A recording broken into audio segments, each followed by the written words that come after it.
Good morning. My paper is entitled 2020 Voting Behavior in College Football. Is it a relevant event on steroids? So there is a broad strain of existing literature that posits that voters respond to irrelevant events in the culture and in the world. This can range from shark attacks to tornadoes to a great variety of events that elected officials have no control over whatsoever. And incumbents can be punished for these wholly irrelevant factors. And there's also a great deal of literature on the ways in which sports affect incumbents. Lee from 2017 shows us that there is a large swing in incumbency vote share for congressional officials if a college football team wins the week before the election. Miller shows us that professional sports teams having a good record improves the incumbent vote share, exceeding the margins of economic performance. And that is really, really striking because we believe that it's the economy, stupid. That's a prevailing notion in political science. And it's striking that something like sports records can have, in a linear regression, a larger effect than the economy. Other papers demonstrate that there is a broad shift in turnout. If Monday Night Football is a quality game the night before, if a local team is playing, you will oftentimes see large swings in turnout the next day on Tuesday for the election. So, my research question: will college football results affect mayoral elections? To what degree would they affect them? Will COVID-19 affect mayoral elections? COVID-19 is a tangentially related event. Mayors had some control over what happened in their municipalities. They could have enforced a mask mandate, shut down all municipal buildings. But ultimately, they don't have a great effect on the way COVID-19 plays out. That is primarily the responsibility of the federal government and of the state governments. So we would expect that that is largely irrelevant to the mayor's electoral performance, whereas college football is wholly unrelated to municipal performance. So these two, this irrelevant event and this tangentially relevant event, are going to be studied here. So, the findings? There is no statistically significant effect from college football wins in the months leading up to the election at all. This goes in the face of the existing literature, and we'll get in a moment to exactly why that is. The way we did this is we looked at the college football teams within the county and in all adjacent counties of the city. This is because people's college football fandom oftentimes extends beyond the municipal borders. And in addition, this was a useful unit of analysis because all of the COVID statistics were given by the CDC by county, not by municipality. So it was unfeasible to conduct a city-level analysis there. So that was the reason why counties were chosen as the unit of analysis for this. So once again, there was no effect in contrast to the existing literature. COVID also had no effect in either cases or deaths. People did not punish mayors for high levels of COVID cases in the months leading up to the election or a high number of COVID deaths in the months leading up to the election.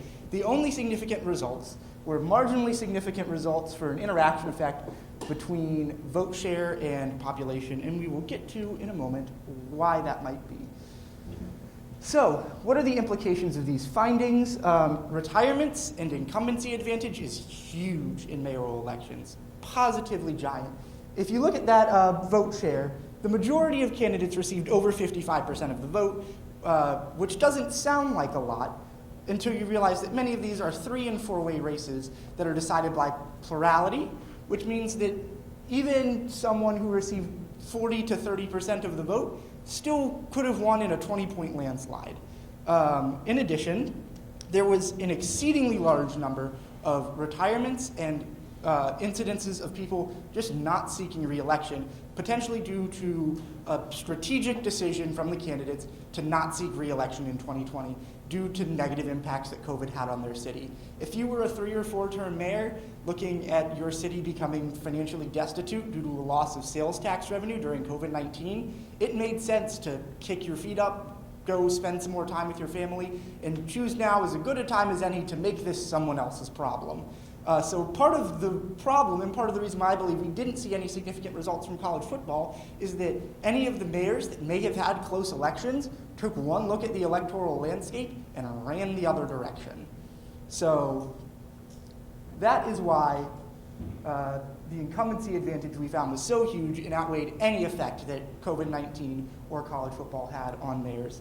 The one statistically significant effect that was observed was an interaction effect between population and incumbent, and the effect of incumbent vote share, or the effect of wins on incumbent vote share, excuse me. As you can see here, we use the log of population because the difference between a town of 30,000 and 100,000 is much different than the difference between 1 million, a city of 1 million and a city of 1,070,000. Those size differences increase in magnitude roughly logarithmically. So as you can see here, the bigger the city and the bigger the population of the city, the less effect college football wins had on incumbent vote share. There's a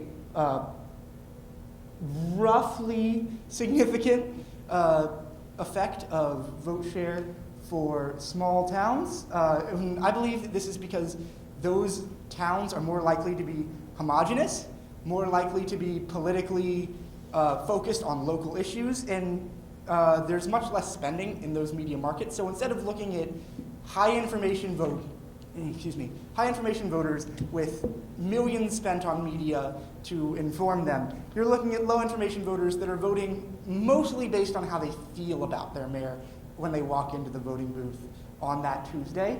So it makes sense that college football could affect them more significantly. What areas of further research are there in this field? This study could certainly be replicated using professional sports to see if professional sports had any significant results. What will the long-term effects of these strategic retirements be on local governments?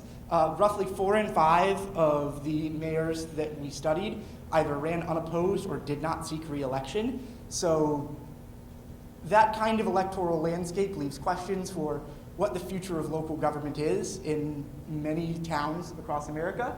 And lastly, when it comes to the interaction effect, what kinds of circumstances, rhetoric, media coverage, what role do those play in small city versus big city mayoral elections, and how do those elections end up looking different from one another as we move forward?